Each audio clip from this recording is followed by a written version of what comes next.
This week in Destiny for September 19th, 2024. New dev insights for Codename Frontiers drops next Wednesday.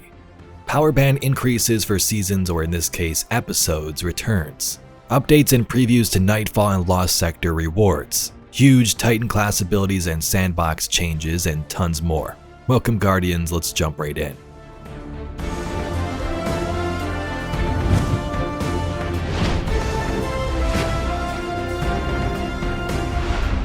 Let's first start with talk about Codename Frontiers.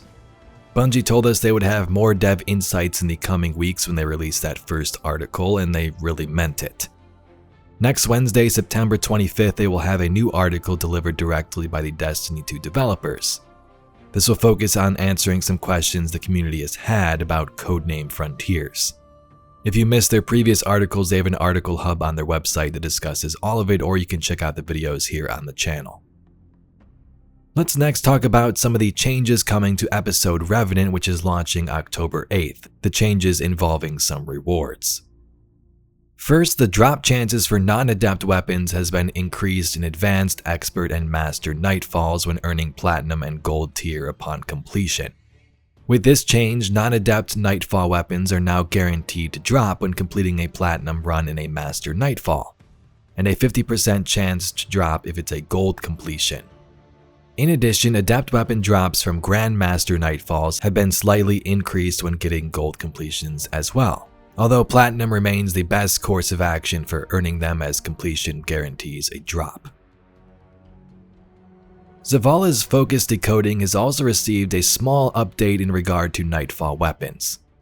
The weekly featured Nightfall weapon and the adept version of said weapon have been moved to a new featured category with updated costs.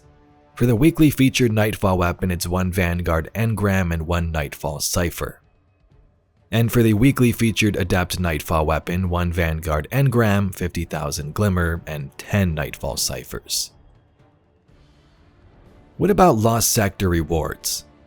Finally, starting in Revenant, the Whirlpool weapons will be farmable in Lost Sectors the very season they are added to the game. Previously, players had to wait until the next season or episode launch to obtain them this way. Lost Sector weapon availability will continue to rotate daily, with the table below showing the rotation for Revenant. Here is a look at that table.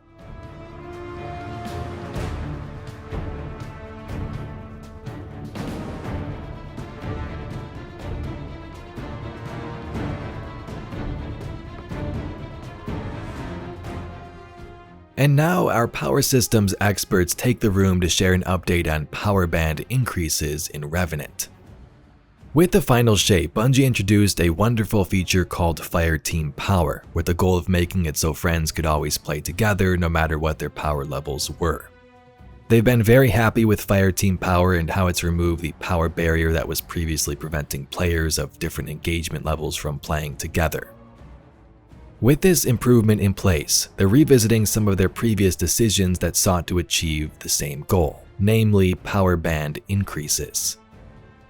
Before the Lightfall expansion, increasing power caps by 10 each season provided new goals for endgame players to aspire to and added value to completing pinnacle activities such as raids and dungeons.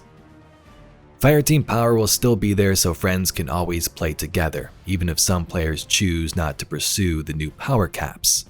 But starting on October 8th with Revenant and again in the next episode, Heresy, they'll once more be increasing power caps by 10 to return that pursuit to endgame players. The resulting power bands in Revenant will be Power Floor 1900, Soft Cap 1950, Powerful Cap 2000, and the Hard Cap or Pinnacle Cap at 2010.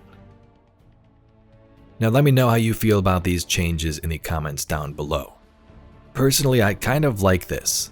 Originally, when they told us they were going to remove power, I was like, okay, this could be interesting, but then when it happened, I really found myself doing nothing in Destiny 2, not compared to what I did previously. Before that, I would get on each week, grind my pinnacles to get my power up and have something to do, but that was no longer the case. So in my opinion, this could be seen as a positive, especially if the Fireteam Power is still in place. It's not going to harm anybody. You can still play with your friends, it just gives you more to do if you wish. The next section is called Titans Week in Destiny.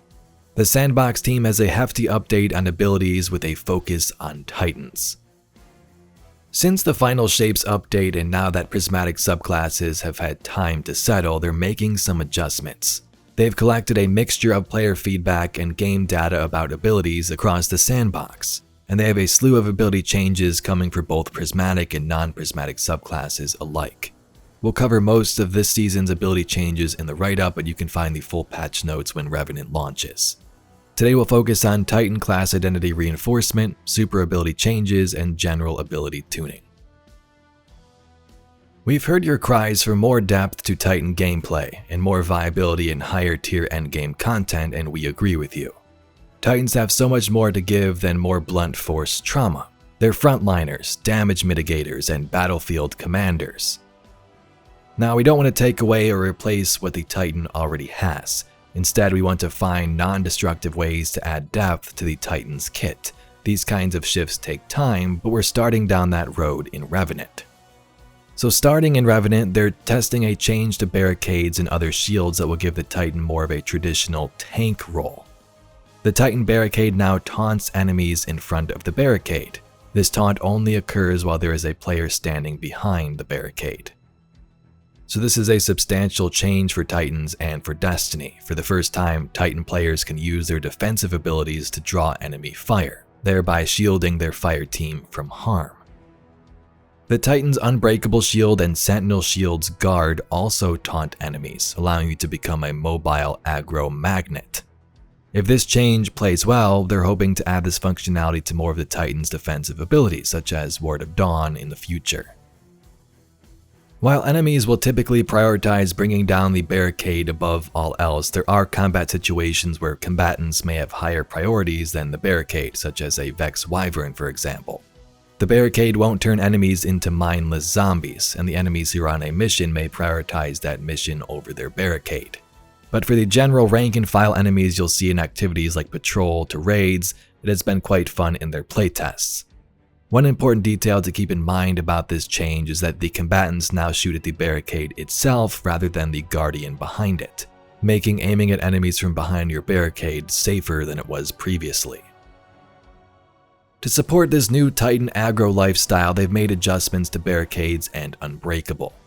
For Towering Barricade and Rally Barricade, reduce non-boss combatant damage dealt to the barricade by 50%.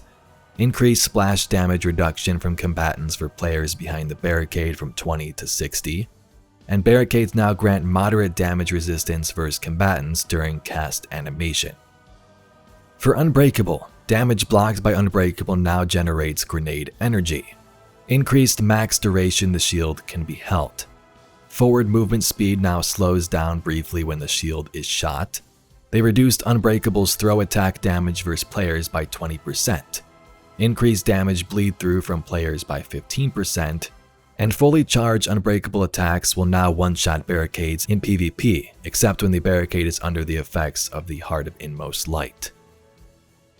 For Void Overshields, they increased Void Overshield PvE damage resistance from 50 to 70%. This increases maximum effective HP from 90 to 150. Next up is the Prismatic Titan. While Prismatic Titans will inherit all the applicable changes to Barricade, Unbreakable, and Sentinel Shield, they're also buffing some other Titan abilities featured in the Prismatic Titan subclass. Consecration, Scorch and Slam waves now shatter stasis crystals. Diamond Lance, thrown or slammed diamond lances will now shatter stasis crystals. Slamming a diamond lance will grant you and nearby allies 2 stacks of frost armor. Change the weapon tray HUD to display how many seconds are remaining before the diamond lance disappears, like a tangle. For Knockout, melee kills now cancel health and shield stun, in addition to healing, allowing you to immediately start regenerating. For Shiver Strike, now attaches a stasis explosive to the target on impact. This detonation slows players and freezes combatants. Now refunds 80% melee energy on whiff, increased energy recharge rate by 12.5%, and immediately after landing a Shiver Strike attack, the attacker's melee ability is now suppressed for 0.5 seconds. They reduce the cooldown for Facet of Command and Echo of Domineering, and for the Titan Unpowered melee they've increased damage across the board. Next, let's take a look at some super ability changes coming to the Guardians power kits. The primary focus here was making certain roaming supers feel better, particularly in terms of survivability. For the Warlock, Storm Trance and Chaos Reach have damage resistance increases. Nova Warp has increased PvE damage by 20%, also increased damage resistance, and now any Nova Warp detonation applies volatile regardless of charge duration. For Hunters, the Golden Gun, Marksman, and Deadshot increase damage against Space, Elite, and Mini-Boss combatants by 30%. Spectral Blades has increased PvE damage and increased damage resistance as well. For the Titans, Glacial Quake, Howl of the Storm can be used while Glacial Quake is active. Twilight Arsenal, thrown axe projectiles now more consistently track towards targets closer to the reticle. Increased Twilight Arsenal's axe relic weapon damage by combatants by 23%. Thunder Crash's base detonation damage has been increased by 33%. And for Fist of Havoc, increased damage resistance, changed how the light attack works under the hood to improve consistency in hitting targets, and slightly increased light attack lunge range and ability to target enemies vertically. For both Stormcallers and Prismatic Warlocks, they want to increase the usability of Lightning Surge. To support this, they are making 2 changes to do it. Warlocks using Lightning Surge will now have a 50% damage resistance against Titan barricades during their lunge, and will become amplified when casting it, improving survivability and utility. For the Prismatic Hunter, adjustments to abilities focus on increasing effectiveness, especially in PvP. So for Hailfire Spike, added projectile tracking and aim assist to improve accuracy. Threaded Spectre increased PvE detonation damage, and Swarm Grenade easier to shoot down, and submunitions can now trigger chain detonations when destroyed. Alongside that, Combination Blow for the Hunter melee. Healing has been rebalanced based on stat count with a maximum of 100 HP per kill. It no longer clears health and shield stun on kill, and the cooldown on healing has been removed. But Guardians, that's all we got for this week's video. It mentions a few other things like the Destiny Art Show and the nerf Ace of Spades, but we've talked about those previously. If you'd like to see some more Destiny lore and mysteries like this video, please be sure to subscribe to the channel. I thank you very much for watching, and I'll catch you all in the next video.